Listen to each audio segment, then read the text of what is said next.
Okay, so as many of you know, I sold the Coyote, and I've had a ton of people message me asking why or how could you, or all the usual stuff that you would kind of expect.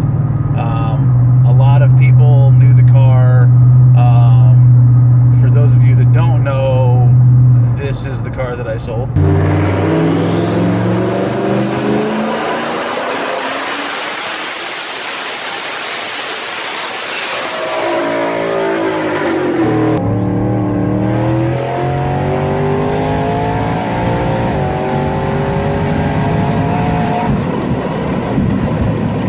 For those of you that do know the car,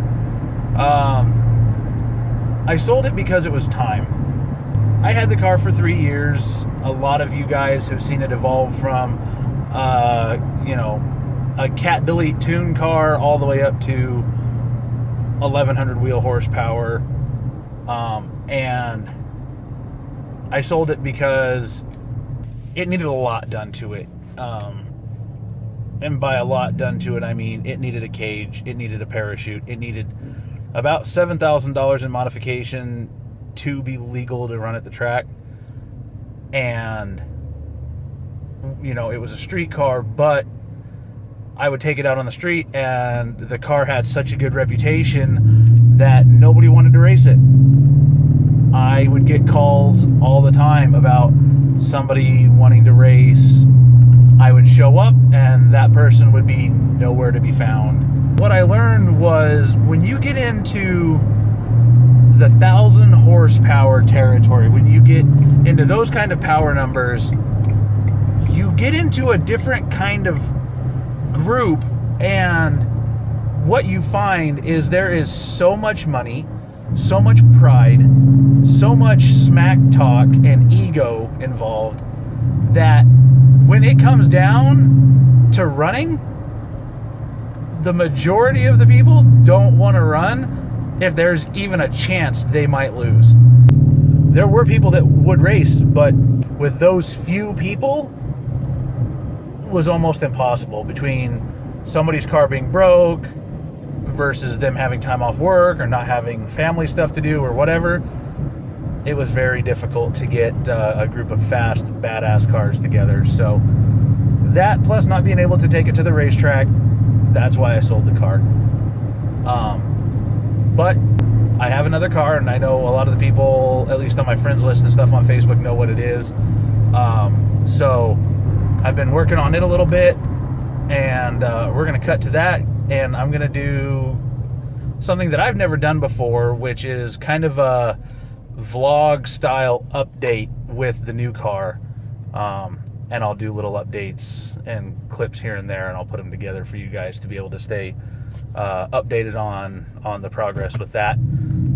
So I hope you enjoy it. Let me know in the comments. Be sure to subscribe for new updates on new videos as they come out. And here it is in all of its somewhat riced out, broken hooded glory. So this is a 1994 GT. It's got the pushrod 5-liter engine in it. Stick shift, that's not gonna last very long. The body straight, that's what I cared about when I bought this car. It doesn't have any rust or Bondo that I can find on it at all. It's gonna be a really good car to rip apart and rebuild.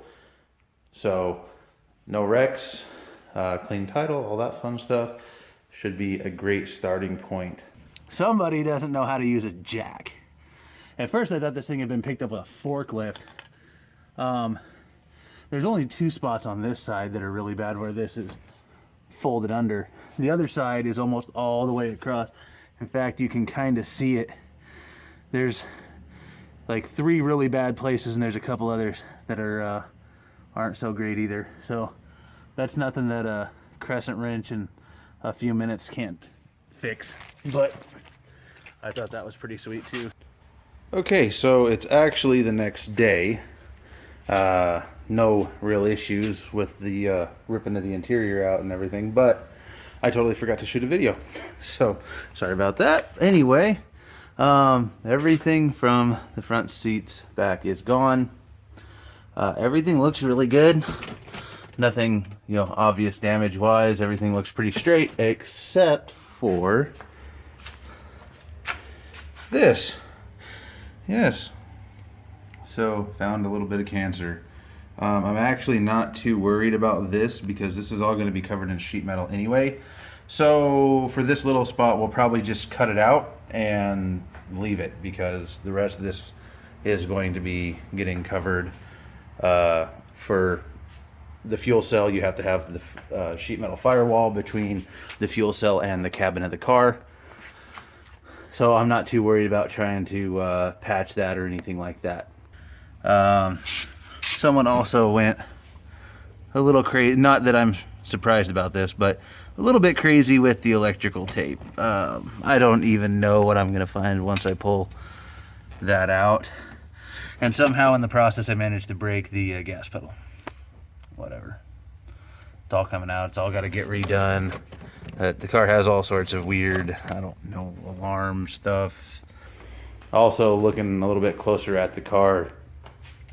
The AC has been removed already. The smog has been removed. The heater core, I'm sure is still in there, but the heater lines have been removed. Oh, this is cool. Stainless steel vacuum line apparently. Oh, wait, no, just kidding. It was just kind of sitting in there. So, you know, yeah, that was some high quality stuff. I'm sure that was factory right there. All this smog stuff is gonna go. The fenders are gonna come off. All the crap from in the fenders are gonna go. So the stripping process continues. Didn't really intend for it to go this far. Meant to pull the bumper off of it, and then this kind of happened. But anyway, all had to be done, so whatever. The pile grows. Anyway, got a bunch of the old crap pulled off. Still have some of the power brake assist stuff, and the horn and crap to come off. Over here, a bunch of the smog, EGR, whatever crap is gone. Not going to be needing any of this. All of that is going away. The air intake was pretty much trash. This is going to get sold. This thing has some nice underdrive pulleys on it. Those will probably get sold. The cam that's in it will probably get sold. I'm curious to see if there's any kind of rocker setup or anything inside of here.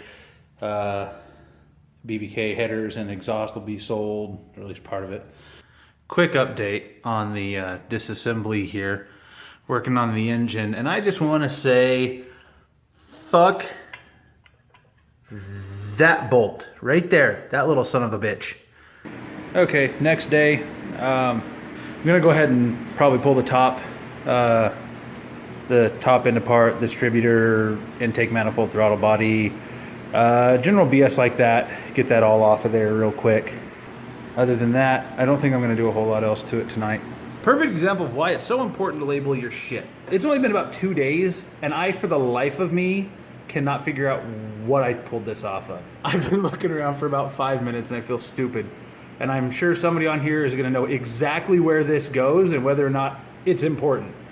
I do not know. I don't know what this goes to. I have no idea how important it is, if I need to keep it or not.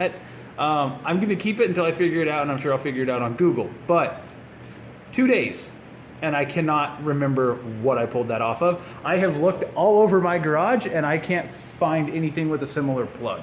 So, but I do know that I pulled it off of something, because you have to actually unbolt it. Anyway, that is exactly why it is important to label everything. Well, this is my stopping point for tonight. Torn down to a long block, basically. Got the intake and stuff off.